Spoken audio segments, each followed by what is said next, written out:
What's good, gang? I'm back with the homie Nick, Fat Electrician. This probably gonna be the only video I do today. It's my birthday today, y'all. It's my birthday. You digs? And it's so crazy. I said, damn, I'm gonna not do anything today. I'm gonna just relax. Wake up 6 in the morning to take my son to school. He got his little award ceremony. So we stick around for that. We chill. We go through the ceremony. Everything's done. I look at my watch. It's only 9:30. It's only 9:30. So I said, okay, I'm gonna go home and chill. I come home. I watch the rest of Mobland. If y'all ain't watching Mobland, new Guy Ritchie show on Amazon. Mobland. I love Guy Ritchie. I love everything Guy Ritchie has done. And I finished the show, and I was like, I ain't got shit to do. It's like I'm sitting here fighting myself from doing some work. So I said, man, fuck it. Just go react, bro. Just go react. Just go find that plane video and react to it. So here we are, wrecking and trolling the Germans with a wooden plane. The DH-98 Mosquito. Wrecking and trolling them with a wooden plane. Let's see what we got going on. Let's rock. In 1941, the British government finally and reluctantly agreed to let a speed freak build their next warplane. And this man took two 1,600 horsepower engines, stuck them inside of a wooden airplane, and things immediately got out of hand in the best way possible. Today we're talking about the DH-98 de Havilland Mosquito.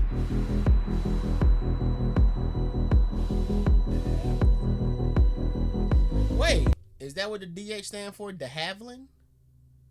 That's not a de Havilland. I don't know what the hell a de Havilland is, but let's see.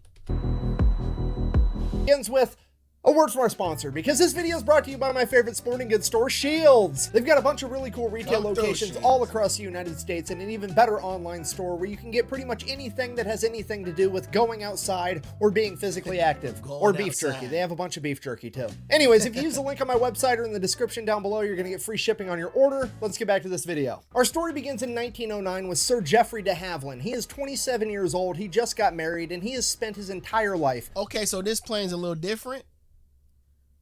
Because usually the letters in front of the dash, or that comes before the numbers, usually describes the, not the job. The function of the plane. This sounds like it's just named after the person who designed it, de Havilland.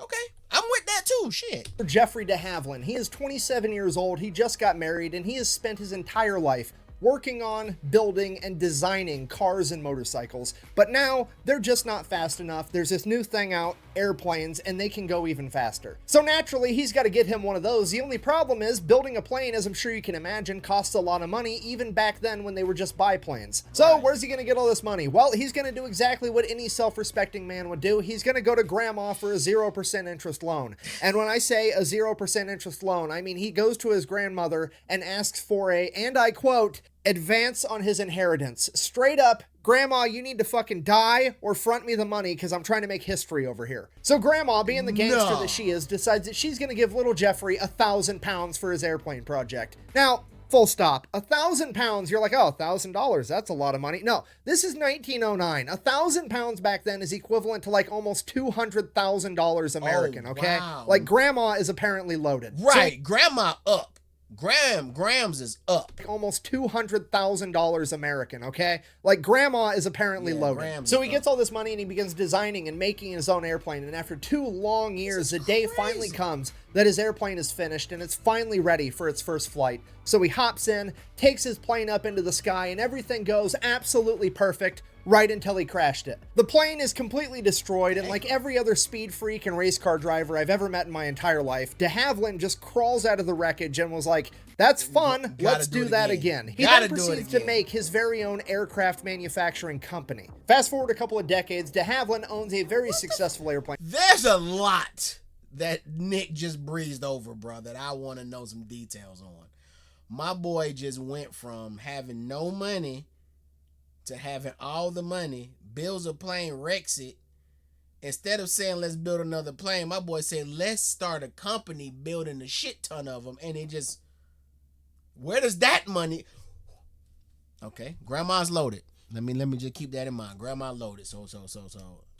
Maybe I'm tripping. Jim was like, that's fun, let's do that again. He then proceeds to make his very own aircraft manufacturing company. Fast forward a couple of decades, de Havilland owns a very successful airplane company, and it's the early 1930s, and everybody is beginning to make their planes out of metal, but de Havilland isn't having it because he thinks that making planes out of metal is dumb. Obviously, I'm paraphrasing here, but he's basically like, metal weighs more than wood, which means that my plane is going to be slower by making it out of metal. Why on earth would I do that? To which the entire aviation community basically yells at the guy like, well, metal is stronger than wood, duh. And he's like, fucking, it's an airplane. What? Just don't run it into shit. It'll be fine. If you want strong, go build a tank. What are we even talking about here? Have you ever seen a fucking squirrel with knight's armor on? No, it doesn't make any fucking sense. So de Havilland's like, fine, I'm just going to have to prove it to these people. 1934, they're going to have the McRobertson Air Race. It's 11,200 miles from England to Melbourne, Australia. You have to fly all the way there. You can take any route you want. You can stop to refuel as many times as you want. There's this huge cash prize of 15,000 pounds. All the fastest airplanes on the planet are going to show up and try to win this race. So de Havilland creates a DH-98 Comet, ends up being the fastest plane in the world at this point in time, and obviously wins this race. Okay. And obviously, nobody cares because it's made out of wood, and they said that that's dumb. So nobody's going to learn anything from the point he just proved. Fast forward 1936, post-World War I, Germany is starting to rearm their entire country. Britain takes note, and they're like, wow, we should build up some weapons too in case they try something. So they put out a bid. They let all the aircraft manufacturers know that they're looking for a twin-engine medium bomber that's capable of carrying 3,000 pounds and cruising at a speed of 300 miles an hour. So there's money to be made with the government contract. All the airplane manufacturers flock to it and start putting in their bids and their designs for their planes. And pretty much all of them follow the conventional knowledge of how to build a bomber at this point in time, which was to have a humongous, powerful airplane made out of metal and absolutely covered in machine guns everywhere, because you need to be able to fire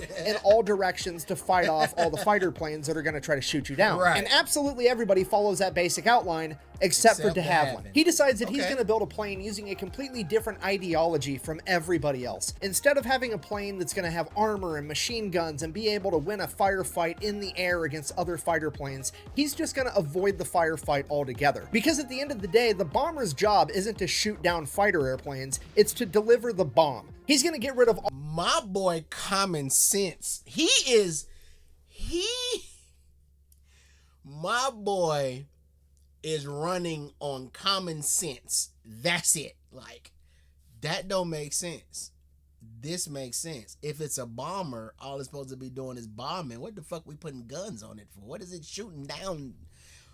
My boy Common Sense is on 10.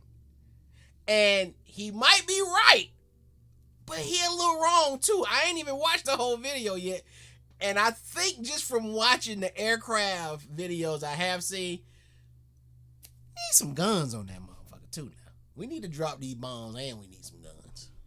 Other fighter planes, he's just going to avoid the firefight altogether. Because at the end of the day, the bomber's job isn't to shoot down fighter airplanes, it's to deliver the bomb. He's going to get rid of all the armor, all the machine guns, all the defensive countermeasures that other bombers have, and use all of his efforts to try to get this plane as fast as possible to just be able to outrun the firefight. Because you know what's better than getting shot at and having body armor on? Not getting shot at. Realizing that an ounce of prevention is worth a pound of cure, he's going to make this plane as fast as possible. And to do that, he's going to make it out of wood. Again. So he builds his wooden bomber. He then proceeds to take the most powerful aircraft engine on the planet, the Merlin, and sticks 2 of them inside of this thing. And this aircraft is the fastest warplane on the planet. With a cruising speed of 325 miles an hour and a max speed of almost 400 miles an hour, this thing is absolutely untouchable, and that's not even the impressive part. It's the manufacturing process where de Havilland's idea stands head and shoulders above the competition. You have to remember, they're going into World War II. Plastic wasn't widely used yet, and anything that's plastic today was probably metal back then. Metal was used for absolutely everything from canteens to tanks to airplanes. All of it was metal, meaning that throughout the course of World War II, metal became extremely scarce, so much so that America was trying to build ships out of concrete, and Great Britain was trying to build an aircraft carrier out of wood pulp and ice. So being able to build a bomber out of a cheap and readily available resource like wood was a humongous deal. And it all trickles down from there, because not only are you just using an untapped resource, by using wood, that means that you're not going to have metal workers and riveters working on the plane. You're going to have woodworkers working on your plane, which at this point in time was a pretty much untapped labor pool that was still doing other stuff like building cabinets and pianos. They had no real way to contribute to the war effort, except now they do. And the list of benefits keeps going. I feel like I'm in an infomercial. But I'm not done yet. Because the Mosquito's plan is not to fight firefights in the air, but to simply outrun them, you know what the Mosquito doesn't need? Machine guns. You know what you don't need if you don't have machine guns? Ammunition. And you know what you also don't need if you don't have machine guns? People to fire the machine guns. So you're also saving guns, ammunition, and personnel, because the Mosquito only has 2 crew members. And you know what all those things do? They add weight to the aircraft, like over 1,000 pounds, meaning that now that all that's gone, the Mosquito can now carry... All right, hold on now. I'm kind of... Wait a minute. This shit, the common sense is sensing now, y'all. Now, okay. I feel them. What is it? The Havilland? The Haven? I'm feeling the Havilland. I think it's the Havilland. I'm feeling DH. But then I'm kind of like, oh, know about that DH. We gonna see. We gonna see how these motherfuckers perform. But I get it. I get what you're saying, bruh. And I'm trying to see it. And I'm hoping this ends with 1 million of these planes getting built and getting away and never getting shot. Let's see. Because the Mosquito only has 2 crew members. And you know what all those things do? They add weight to the aircraft, like over 1,000 pounds, meaning that now that all that's gone, the Mosquito can now carry an extra 1,000 pounds worth of bombs to drop on the enemy, which is actually what a bomber's job is. So just to recap, de Havilland has now delivered a bomber to the British government that is made out of a readily available resource with a brand new untapped labor pool that is cheaper in pretty much every way, and it delivers more bombs faster to the enemy. So clearly, the British government fucking hates it. And I mean, really, Sir Geoffrey de Havilland really should be more considerate. How are these poor politicians and defense contractors going to be able to feed their kids if he's out here trying to make planes that are cheap and reliable? I mean, what's the point of even going to war if you're not going to make a bunch of money off of it, right? Look, I guess I'm just glad it's not a uniquely American thing for this to happen. So all the other aircraft manufacturers are talking smack about de Havilland's idea. They're saying that it's basically a giant model airplane and that wood is not a suitable building material for a respectable plane and all this other stuff that they're desperately trying to come up with so that he doesn't win the bid. And that's when Lord Teeny Mittens, Beaverbrook over here chimes in. He's the Minister of Aircraft Production for all of Britain, and he just shuts the project down. I'm assuming it's because a giant model airplane would make his hands look even tinier. I've got these tiny hands, and that's gonna make them look even tinier. In fact, the only person that even liked the idea of the Mosquito was the Air Marshal for the RAF, Sir Wilfrid Freeman, who also, by sheer coincidence, is the only man in this conversation that has flown planes in combat and presumably knows what he's actually talking about and doesn't have a vested financial interest in the outcome. Freeman is also responsible for the RAF ordering the Spitfire, the Hurricane, and the Lancaster bomber, as well as the development of the Merlin engine. Like, he's got a pretty good track record of picking amazing planes. So obviously we're going to listen to what Sir Wilfrid Freeman has to say, right? Wrong. 100% wrong. What we're going to do is we're going to have Lord Bitchmittens over here, fire him, transfer him to a different department, and then take credit for all of his accomplishments and use that newfound status to kill the Mosquito project once and for all. Because politics. And that's pretty much it. 1937, the British government told de Havilland, kick rocks, we're not interested. We're going to move on with our life. Fast forward, 1940, World War II has in fact kicked off, and it is not looking that great for the British because we are right in the middle of the Battle of Britain. Okay, if you don't know, the Battle of Britain, also known as the Air Battle for England, was basically the Germans were bombing Britain every day for about 3 months straight. Britain was obviously sending up their air force to fight back. Both sides lost. Bro, what the hell does 90 days of being bombed look like? Just 90 full days of just bombs, hundreds and thousands of bombs just falling on your fucking living space. What? What does that look like? Britain, also known as the air battle for England, was basically the Germans were bombing Britain every day for about 3 months straight. Britain was obviously sending up their air force to fight back. Both sides lost thousands of people and thousands of airplanes. Okay, if you're not picking up what I'm putting down, I'm trying to tell you the RAF is now short a bunch of planes and a bunch of pilots, and there's really no way of replenishing the amount of planes because metal is extremely scarce, as well as the manpower to make the planes anyways. If only there was some type of plane that they could make out of an alternative material to metal that had a completely different labor force to build it. Oh wait, we've had that literally the entire time, we just didn't want to use it because of politics. Perfect. So the British government finally reluctantly orders 50 of them. So de Havilland gets to work right away, builds all these planes, turns them over to the RAF. The RAF then starts practicing with them, and the pilots absolutely love them. The only problem is they're a little bit hard to take off and land, which makes sense because they're basically a paper airplane with a fucking V8 attached to them. So the decision gets made that only the best pilots are going to be allowed to fly these things, and now we got to find what the first mission for the Mosquito is going to be, and it's going to be super secret because nobody knows that this plane even exists yet. So up until this point in the war, the British really didn't have a surveillance plane capable of flying over enemy territory and seeing what they were up to, so they were actually using their fighters, the Spitfire, to do that. And while the Spitfire is awesome, it sucked for this particular job because it simply couldn't hold enough fuel to go very far into enemy territory. The Mosquito, on the other hand, instead of filling it with bombs, we're just going to fill it with an extra gas tank, and this thing is going to be able to fly from England all the way to the Soviet Union and back in one flight without refueling. Okay, so the original idea was to remove the thousands of pounds of guns and ammo to replace the weight with more bombs, since these were bombers. And let's just focus on what they are, bombers. If you got other planes with guns on it, cool, use those for gunning, but these are for bombs. Now it's like, okay, cool, but now we needed to go far, so he's like, all right, cool, well, let's just take off some of the bombs, replace that weight with gasoline. That way we're still moving at this same speed and we're just doing it further. It's just we got less bombs, so make sure you hit your fucking target before you come back home. Okay, cool.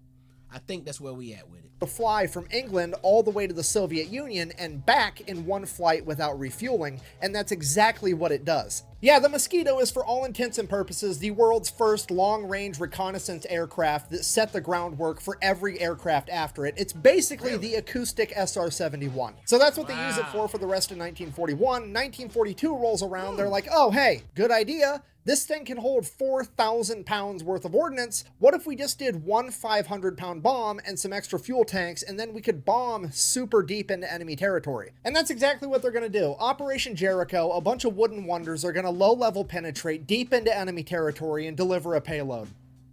Try saying that with a straight face. And some extra fuel tanks, and then we could bomb super deep into enemy territory. And that's exactly what they're going to do. Operation Jericho, a bunch of wooden wonders are going to low-level penetrate deep into enemy territory and deliver a payload. Try saying that with a straight face.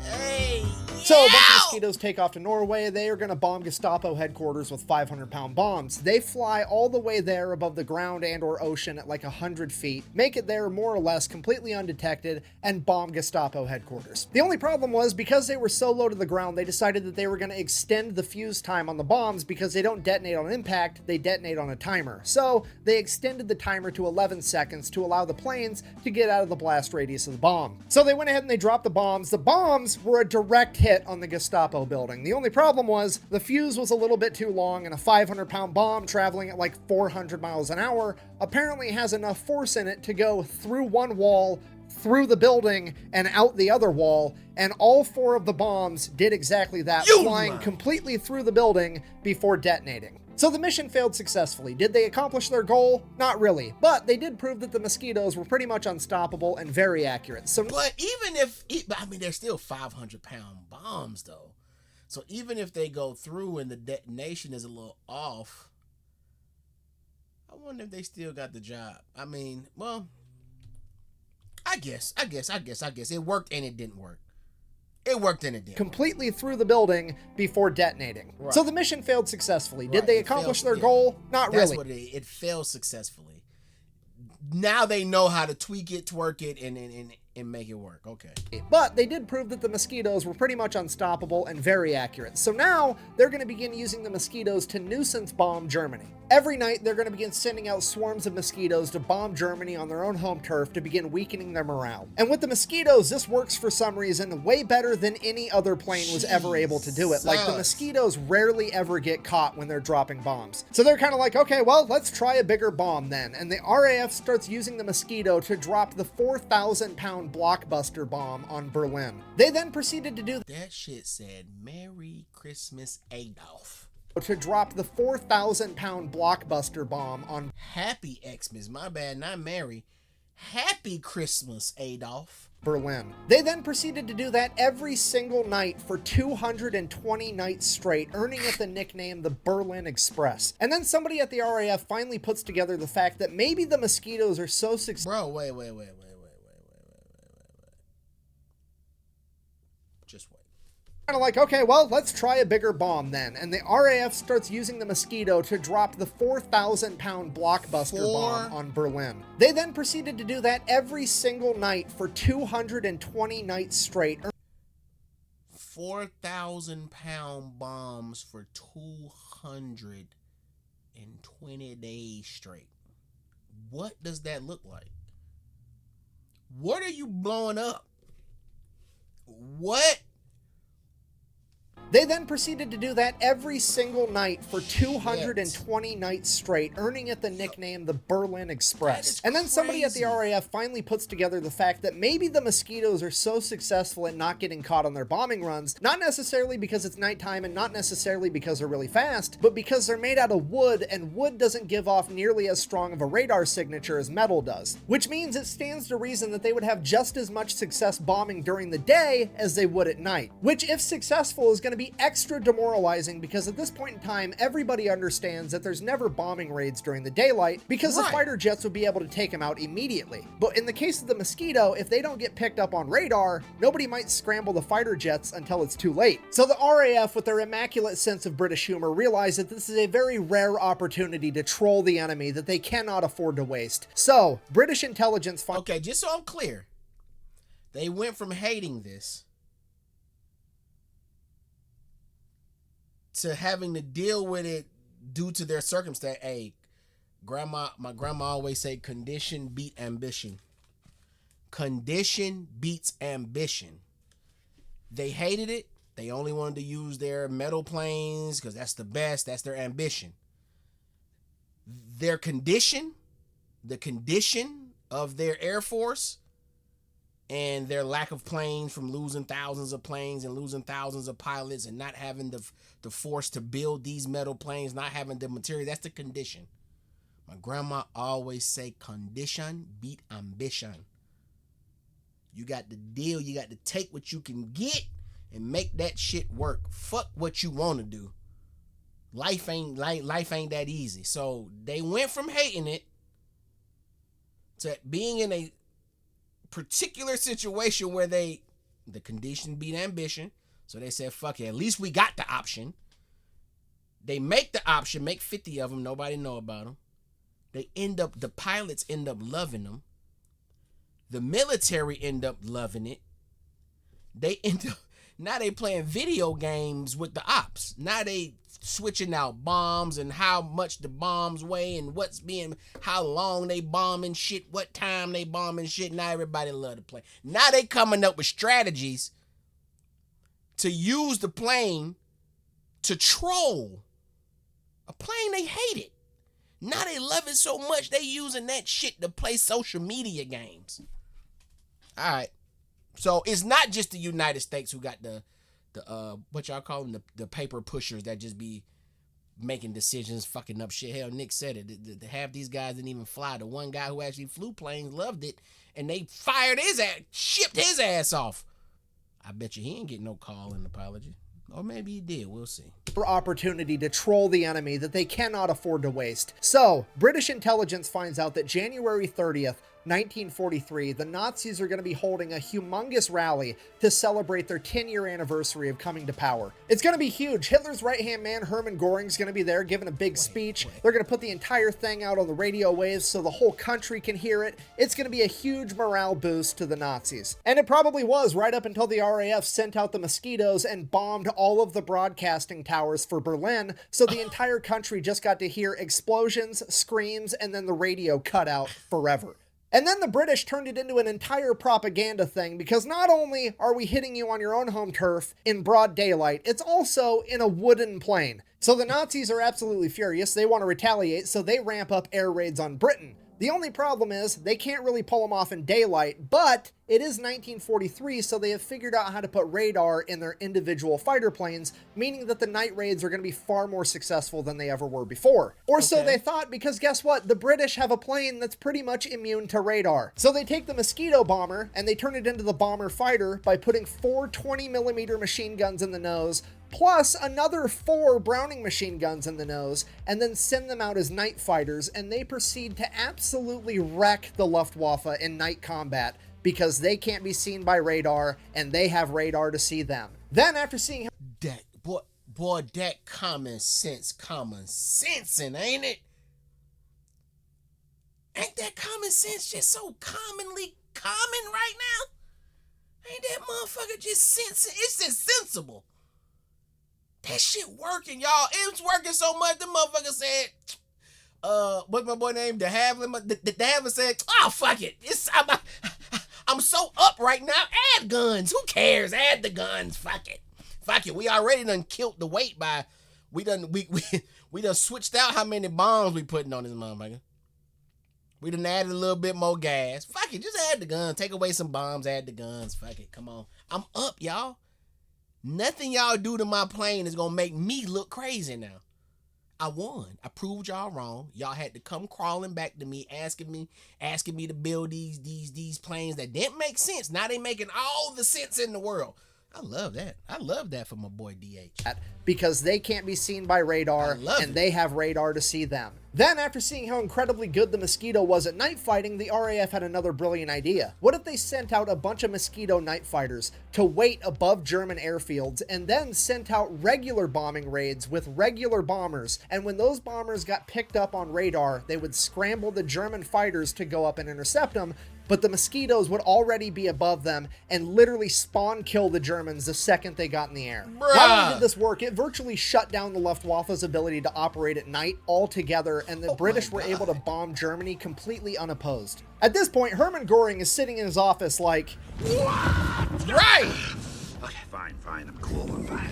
Okay, and you have to remember, Hermann Göring in World War I was a fighter pilot. He scored 7 kills in World War I, making him an ace. So, like, the whole aerial combat thing is, like, his ballpark. So the fact that the RAF is having a warheads on foreheads extravaganza and there's nothing he can do about it is driving him absolutely... That's a nice plug for the shirt. I'm sorry. That's a nice plug. Combat thing is, like, his ballpark. So the fact that the RAF is having a warheads on foreheads extravaganza and there's nothing he can do about it is driving him absolutely insane. And then you sprinkle on top the fact that he's over there with his superior German engineering and the RAF is just dunking on him and his men in what amounts to a Pinewood Derby plane. This man is about to lose his mind. So he creates a special division of the Luftwaffe whose sole purpose is to find and destroy the Mosquitoes. Okay? They're already struggling in the war, and this man has now just cut out an entire section of his Air Force to do nothing but hunt down these wooden planes and try to destroy them. Needless to say, it fails miserably. So at this point, Hermann Göring's like, well, if I can't beat him, I've got to join him. So he orders his men to build him a wooden plane. And they straight up copy the Mosquito. Like, so much so that they also call it the Mosquito, but they just spell it with a K. Like, straight up, yeah, you can copy my homework, but make it look a little bit different. That's what they did. So they get the Mosquito with a K built, and to the surprise of absolutely nobody, it's a pretty awesome plane. But then guess what happens to it? You're never gonna guess what happens to... What happens to the Mosquito? I'm gonna guess. The Mosquito with a K, the German Mosquito. It comes apart in the air. The weapons firing maybe they didn't build it right and it catches on fire. The engines that they use are too strong. I don't know. Let's see. Pretty awesome plane. But then guess what happens to it? You're never gonna guess what happens to the German Mosquito. A bunch of high-ranking Nazis, politicians, get together and they're like, I don't think a wooden plane's a good idea. I want big metal planes with metal armor and a bunch of machine guns all over them because that's the way to go. The same political BS that shut down the British Mosquito 10 years prior. You lying to me? I was wrong, y'all. I'm sorry. I was way off. I'm thinking they're flying these things successfully. The Germans love it because they're watching the same plane run through them. So why would... Okay. So, remember I said how it's a bunch of homeboys that run the world? It's like in the military, bro. It's like all the people behind the scenes think the same. No matter where we're at. This shit is crazy. So these folks think, so the Germans think that the Brits are tripping by using this wooden plane that's destroying them. And they're saying, I know how we could make that wooden plane better. We make it metal. Even though even though the Germans know that the Brits also have metal planes. But for some reason, they also have these wood ones. The Germans said, you know what? I know how we gonna win. We just gonna have all metal planes. Like how every military force once had. Matter of fact, this is the only time the wooden planes was used in combat, and it's working, but we gonna win because we gonna do something different. We gonna go back to all metal. The way to go. The same political BS that shut down the British Mosquito 10 years prior is now holding up the Nazis. So much so that they don't even get their first test flight in until June of 1944, which is way too late in the war for the Nazis to begin making a new type of plane and mass producing it. So that's it. The Germans never really got their version of the Mosquito. They ended up losing World War II. Everybody lived happily ever after. So I guess while it was dipshit politicians with teeny hands that prevented the British from getting the Mosquito on time, it was also dipshit politicians that prevented the Nazis from getting the Mosquito on time. So everything kind of equals out in a weird roundabout kind of way. In conclusion, the de Havilland Mosquito at a glance might appear to be this one-off weird thing that happened one time during World War II. But in reality, it is probably the single most important and influential aircraft in aviation history. You see, all planes today are not built with the ideology that they need to have armor and machine guns in order to take a hit and return fire, or at least most of them aren't. They would pretty much all much rather be so fast that they can't be caught, or so sneaky that they never get seen. And that entire strategy was pioneered by a wooden plane in World War II known as a de Havilland Mosquito. Thank you for watching. Best way to support the channel is go buy some merch over at thefatelectrician.com. Quack bang out. Also, the more I study history, the more absolutely positive I become that all politicians are morons, and I'm pretty sure the only reason they have to run for office is because they can't walk and chew bubblegum for office. Okay, no, seriously. It's like the saying, oh, you can lead a horse to water, but you can't make him drink. Ha ha ha. Except the horse is somehow your boss that you're, for some reason, partially responsible for hiring, but also you have no authority to fire. And now the horse is like making all these amazing stock trades with top secret information that only the horse could know, which is illegal. But also the horse gets to determine what's illegal, so you have no standing to do anything about it, even though you hired the horse and now you can't fire it. I just go buy a shirt at thefatelectrician.com. Okay. Thanks. Okay. So, question, y'all. Is the DH-98 the most important aircraft as far as impact in military history? Because he's saying it led to all these other jets, these stealth jets, these jets, planes, fighters, whatever we're going to call them. Do y'all think the DH is the most pivotal in the history of aircraft in the military? Even if it's U.S. military, German, anybody's military. Let me know what y'all think. It sounds good. I always say everything starts from one